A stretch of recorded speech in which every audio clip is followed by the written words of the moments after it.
Hello there, I'm Michael Thomas, instructor and co-founder of the Academy of Historical Fencing, and today I'm going to be talking about a topic that we're asked about an awful lot, especially from new members to our own club, but also from members of the public. And if we go to if we run one of our quarterly sparring events, sometimes people that see what you're doing come and ask questions, or maybe they're from other sort of similar groups to the kind of thing we do, and they want to know about protective equipment, weapons, and the usual kind of stuff that you get asked. But one of the two big questions that we get asked about is, one, why don't we use reenactment weapons for HEMA? And the second question, usually from existing reenactors or people from the reenacting community, is can they use their existing kit to train and to spar with our particular school. So this particular video is going to hopefully answer those questions. Now before I start, you need to bear in mind that my answers here are based on the experience of myself and our fencing club and our particular background. So this is not necessarily true for every fencing group in the UK, let alone the rest of the world. We've all gone on a slightly different journey, although we follow many of the same kind of rules and the use of kit, weapons and protective gear now. But we all started off in a different place, and we've had to work to get to this point. HEMA in 2020 is not what it was when we started our school in 2006, and it's not what it was when we were practicing historical fencing less formally in 1998 and 1999, so over 20 years ago. So before I can answer those questions, really, I should tell you a little bit about our club, sort of how we started, the kind of kit that we used, and how we got to where we are now. And then the next part of the video, I'll look at the equipment. I'll show you some reenactment kit, and also some reenactment kit that we actually still use in the club. So it hasn't all vanished, which might be of interest to some of you. Now, the AHF in its present form started in 2006, but it can be traced back to a small group of sword sort of enthusiasts as such, back to the late 90s, and we were all reenactors, and there was a mixture of fencing experience between us as well. So some of us had practiced kenjutsu, quite a few of us had practiced modern sport fencing or Olympic fencing. A few of us were still practicing that, or we'd done it sort of many years before. But we'd all experienced or practiced with various types of weapons up until this point. And we sort of all kind of coalesced around a brand new sort of small reenactment group in the Chepstow, Monmouthshire area. That was a 17th century garrison for the Chepstow Castle. And I do actually have a photo, here we go, a promotional photo that was taken, we think, in around 97, maybe early 98. And if you look here, you can see there's me, and there's Nick, my brother and fellow instructor, and obviously a lot younger and sort of less beardly than he is now. But even going back that far, we'd been training, get my mouse pointer back, we'd been fencing on the reenactment field, we'd been sparring in various different ways. So we'd had experience, but not of a formal fencing school. But you can see back then that was us as a reenactment group. Now if you jump forward from that point and move, I have another photo here, to 2006, this was the week before the AHF was officially formed. So the 6 founders of the club met at our new training location, and we did a few publicity shots, which, looking at them now, I'm not quite sure what we were even trying to do. I think the brief was everybody get on camera and everybody try and get a sword or something in shot. So this is bizarre. But the interesting thing is, look at the kit that's being used. So you've got the 6 founding members here. I don't know if you can see, I think that's Nick there, and that's me sort of doing some kind of half swording thing with my longsword. But anyway, if we look at the photo and look at the kit, everything in that, every weapon I should say, in that photo is a reenactment weapon. So back in 2006, we were one of we were in the relative minority in that we were really big on steel weapons. Other groups were kind of improvising with boffers or modifying shinai with weights to try and sort of get them up to to change the characteristics. So we were all trying to get to the same point, but doing different things. Others were working with wooden sort of boggins and similar. But we'd started off with steel. We preferred the look of steel, the way it felt, the way it stuck when it made contact. So we started the club from a steel standpoint. So if you look at the picture here, you can see I'm using, that's an Albion, not an Albion, armour class I should say, hand and a half. I believe they still make the exact same model today. And my brother there, Nick, I don't know if that's an armour class, but he's using a big two-hander. It's like a small Zweihander. My partner there is using, I think it's another hand and a half, you can just see in the background. We've got a couple of rapiers, some daggers, steel bucklers. That looks like a classic bailiff forge rapier / broadswordy thing. And it's a classic mix of reenactment gear from basically from the mid-90s being thrown into use for HEMA. Now, why do I show you that picture? Well, I show you that picture just so you can see how we started. The kit was nothing like it is today. And why is that? Well, the short version is that the kind of HEMA kit that we use now didn't exist. If you look at all the old sort of original groups from the early 2000s, we were all trying to improvise weapons, equipment and armour so that we could try and fight in a reasonably realistic fashion. Many of the groups, including even our own, started without fencing masks. Going to gloves was one thing, going to head protection was another, and then going to actual proper hand protection was another thing again. If I show you the pictures once more, if I move in and look at a few of the other images, well, there's me with a longsword, and I've got these sort of leather armadillo sort of vambrace type things on my hand and my forearm. No elbow protection whatsoever, and gloves, so my fingers are quite exposed here from the kind of the knuckle onwards.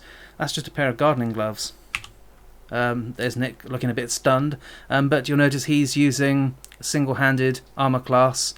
He's actually got a little bit more protection on the left hand, on the right hand there. He's wearing the same armadillo on the other. Jump to me there, and you can see I've got protection around my torso, but I've just got plain cloth on my arms, nothing on the elbows. There, you can see better there, nothing on the elbows there, and a plain Leon Paul fencing mask. Nick there, look, very minor protection, and he's carrying that massive two-hander that we were sparring with. I think we jump in, yeah, you can see us in the middle of a fight there, and you can see this hand, it's just got a leather glove on it, nothing else, and the armadillo up here. So, whoop, there's the mouse pointer. So going back to the early 2000s, kit was a real problem, just trying to get anything. Being as that we wanted to use steel, we ended up buying weapons from every manufacturer you can think of. Now, we went to the old classics, so Lancaster Armory, Armour Class, and their stuff was very much designed for the reenactment field. Because that's what people wanted. There was a particular spec. They wanted a weapon that they could take out into the field for all the major battles of the year. It would stand up against hitting other people's swords, hitting other people's armour, going back, leaving it sort of for the weekends, coming back, a month later, doing another battle, and it would stand up to the kind of the rigours of these fights. But these particular fights they were doing, they weren't aiming to stab people in the face at sort of reasonable power. They weren't trying to kind of recreate these sort of killing blows that we do in HEMA now. So these weapons were designed to match their particular requirements. Now, if I look at a couple of these weapons, I have some here so I can show you some reenactment weapons, and I can show you the kind of qualities they have that make them great for reenactment. And bear in mind, we did reenactment. We loved it. We had a great time. Travelled all around the country with lots of different groups, primarily 17th century, so Sealed Knot, Equus, English Civil War Society, Chepstow Garrison, and we also kind of crossed over to a few other groups as and when was required, did a bit of film work, a bit of documentary work, sort of Pitchfork Rebellion type stuff. Anyway, I'll show you, this is actually the oldest sword that I still have. It's the second sword I ever bought, around 1996, so it's nearly a quarter of a century old. It actually looks almost like an antique now, but the blade is great. and it's taken a hell of a lot of wear, and yet there's no burring to really worry about. Looking at the condition of the blade, it's actually in a better condition than a lot of the swords I use now. So this was a single-handed hanger. It's almost like a sort of a fat spadroon. But Nick and I both have this same sword, and we both kept them because they were good swords. Armour class, even back in the 80s and 90s, managed to make swords that could be disassembled and yet didn't rattle loose after a couple of fights. So you didn't have to take this apart to perform any kind of maintenance, but you can. You can pop an Allen key or something in the hole, and it's really difficult to take the pommel off, but it does come off, and then you can do some maintenance. It's got the original wrap still on it, although, to be fair, it could do with some work now. But anyway, why would I not be able to use this for sparring now? Well, I could use it for drill. It'll make contact with other blades, that will be fine. But we need kit that's safe to use. Now, if we look at the blade, there's pretty much no taper. It's sort of from here all the way down to the crossguard is pretty much the same thickness. And when you try to flex it, there's basically no flex. This is actually better than some of the other manufacturers, but yeah, if you stab somebody, let's say you stab them in the chest and they've got a nice padded spez jacket, and you stab them, it probably won't even bend like that. So if you stab them in the sternum or the ribs, you're going to break what you hit.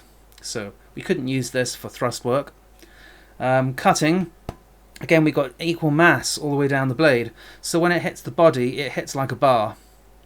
So the blunt force trauma is quite heavy. Tip. Well, in reenactments, you don't generally, you shouldn't be trying to stab people where they're vulnerable. So let's say it's 17th century and they're just wearing a hat.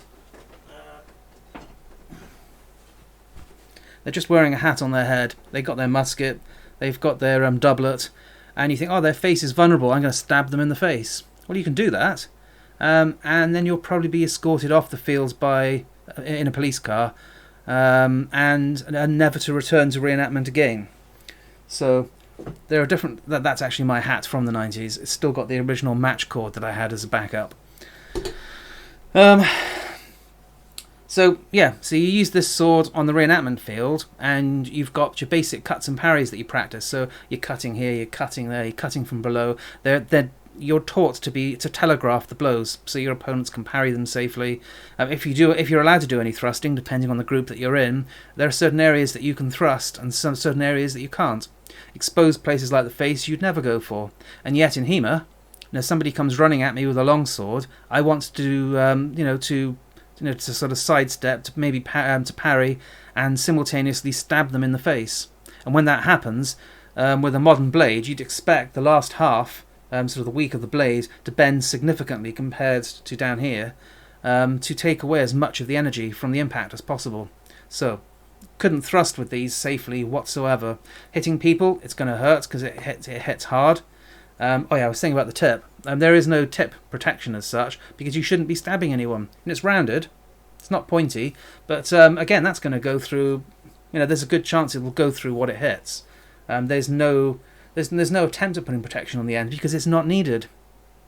On the reenactment field, if you're stabbing people, you shouldn't be on the field anyway. Nobody should be letting you do that. So you're not going to be able to use that for most of the techniques that we're practicing in the club. Now you'll also find that some of these weapons, they can be quite meaty on the blade. You put them up against a lot of modern HEMA weapons, especially feathers, and you may find you start hacking through them. They may start taking significant damage against weapons that are designed to last a long time on the reenactment field.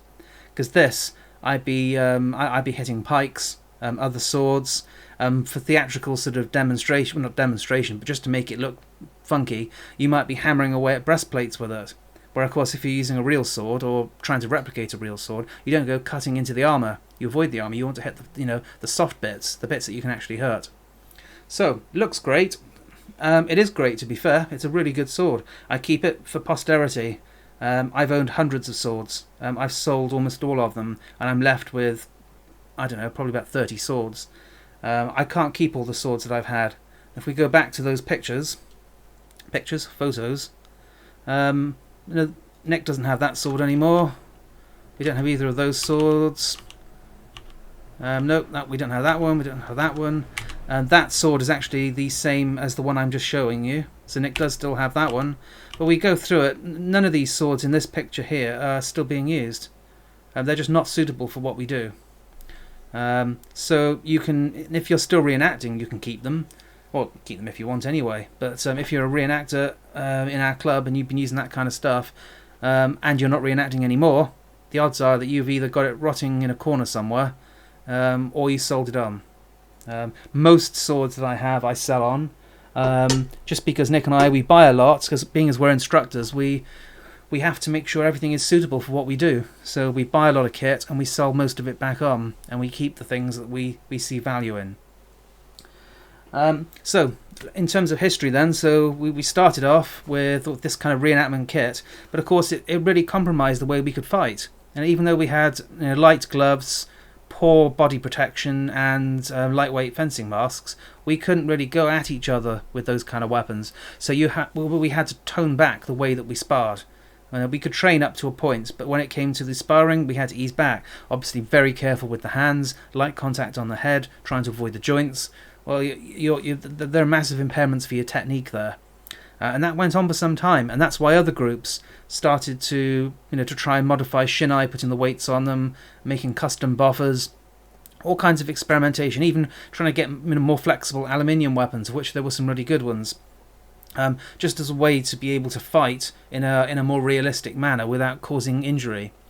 And this went on for a while, until, well, for us anyway, when Albion in the US, well before they had a European store, started their new range, which I think they called it the Maestro range.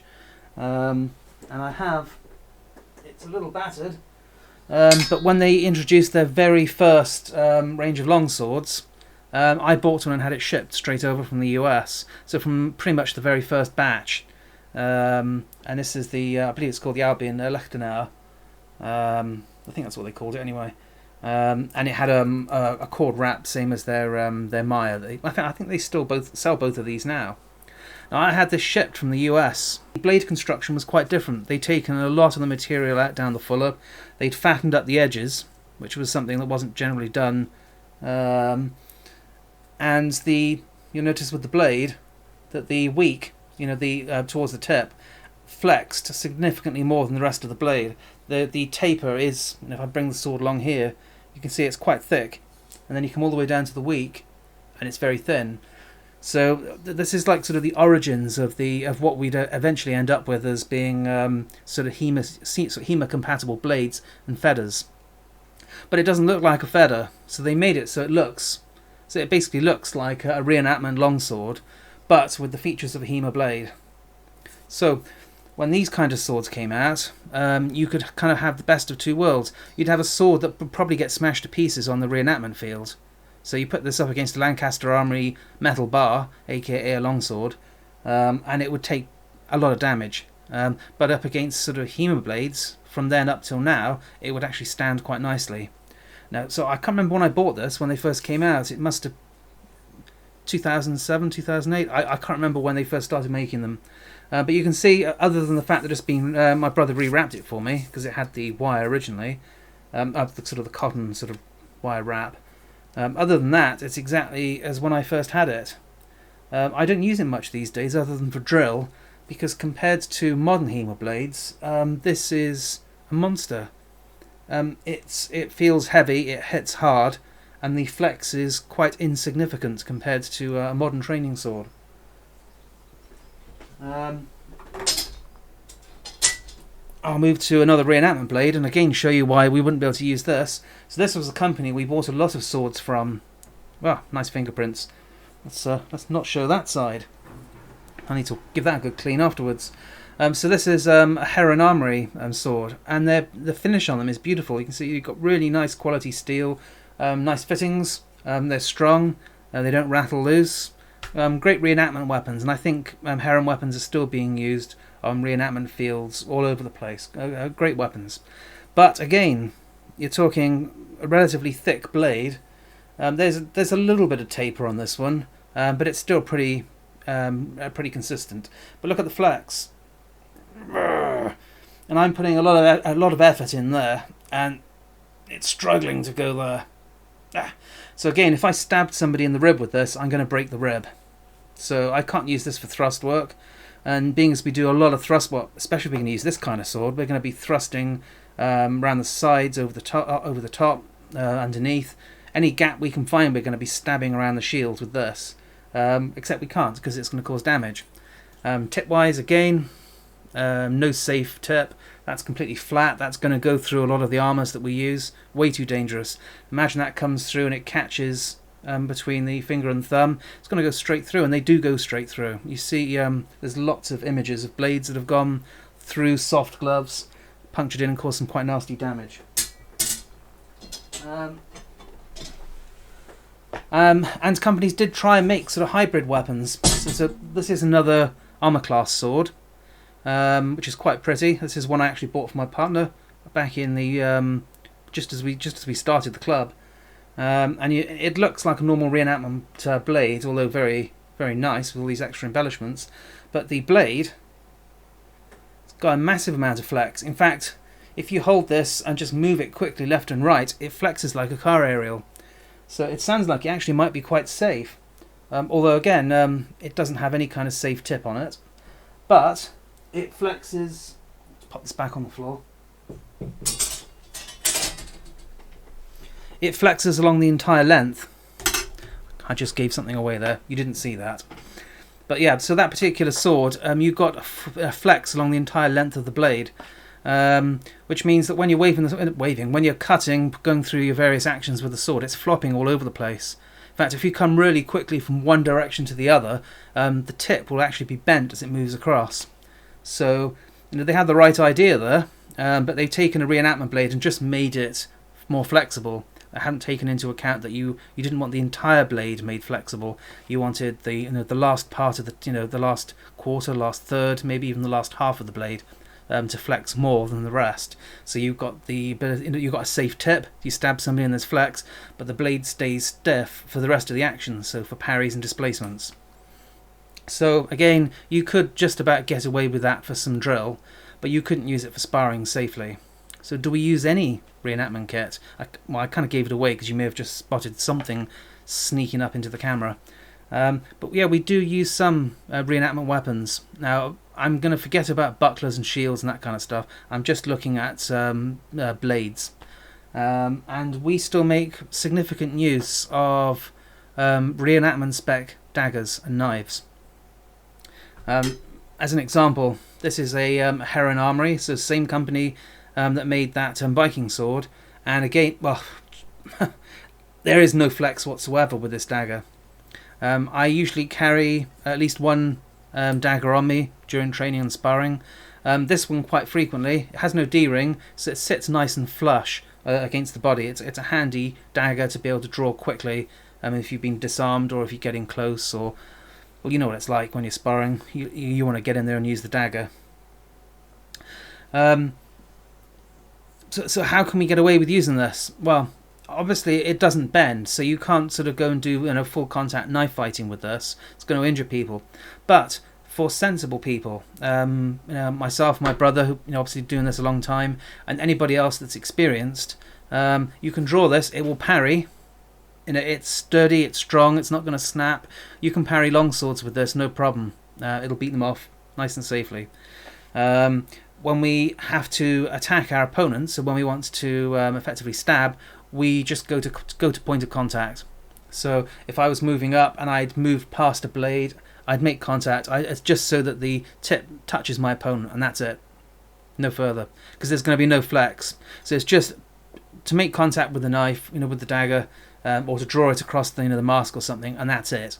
If you wanted to go further than that, then these are way too dangerous for that. And I have quite a few of them. My Rondel dagger, also made by Heron Armory, because these things are tanks. They're 2 decades old, and they are strong, they're sturdy, they're reliable. They've got nice fat rounded tips on them, so used with control and with conditions, they will work perfectly fine. And for going through drills, sort of slowed down, working through techniques, you can you can get away with these as well. But for general use, going off and just sparring with with randoms in the hall, way too dangerous. What else do I have? I think that's it. I'll just go back to that original picture because it is quite interesting. That's not just a picture of the kind of kit that many HEMA groups started with, but it's also a photo of the founding of our own club. That's basically the original core of the fencing club in our original training location, which has unfortunately now closed down and is being used as a TV set. It's actually used for the TV series. I think it's called Sex Education. Is what the actual campus is now used for. And a lot of it's just going to be knocked down and turned into houses now, which is a shame. But yeah, that was our first location, and that's where the HF started. And going back through, you can see the kind of kit that was used back in the early 2000s. So back then, that kind of gear was perfectly fine for getting started. But in 2020, I wouldn't recommend any kind of reenactment weapons, other than maybe, as I was saying, some of these daggers. And with our particular school, any weapon or piece of armour that you want to use has to be approved by the instructors at in our school, the Academy of Historical Fencing. You can't just turn up with a sword and say, I want to use this, or maybe you don't even say you want to use it, just start using it for drill and sparring. And obviously rules will be different for other groups, but generally we all tend to have the same basic outlook in that the instructor's rule is law. If you want to know about any piece of kit, it has to go through your instructors first. So don't listen to me in terms of what you can use or not use in your own school. Go and see your instructor. That's your number one port of call. What brand should I buy? Can I use this reenactment dagger? What kind of jacket do I need? Always go and talk to your instructor, because every school has different requirements. They have different objectives. Maybe they're very much a tournament-based school, in which case you're going to probably focus on really high protective gear and maybe using a lot of feathers in your club. Others may have a crossover where you have some of your people who are also reenactors. You might even run a reenactment group and a HEMA group, with the same kind of people, in which case you may tolerate certain bits of kit being used. So maybe you'll even allow something like that Heron Viking sword for going through slow drills and practicing shield wall sort of manoeuvres and techniques. Maybe they will allow it. So you need to talk to your instructors to find out what you can and can't do. But as far as we're concerned, we don't allow the use of reenactment gear, certainly reenactment weapons, and only specific items such as shields, bucklers, daggers. After we've inspected them to make sure they're safe, we may allow them to be used under certain circumstances. And as a whole, why doesn't the HEMA community make use of reenactment weapons? Well, as I've shown you, generally, as a rule, they used to be heavier, although that's changed over time. They tend to either don't flex or flex along the entire length of the blade, and they have no tip protection. They can hit quite hard, as some of the main reasons. Now, obviously, things change. HEMA weapons in 2020 are not the HEMA weapons of 2000. But so this is just a general rule, and I can only speak from my personal experience and from our particular club's experience. I believe that's my dog moving in the background there. But in terms of reenactment weapons, if you want to know anything else about why we do or we don't use particular kit in our club, or if you'd like to know anything about these weapons, we've got the Heron daggers, armor class blades. Or any of the other kit that we make use of, obviously reply to this video, post to our Facebook page, get in touch with us, and we'll do our best to answer your questions. And I think that's about it. Thank you for listening.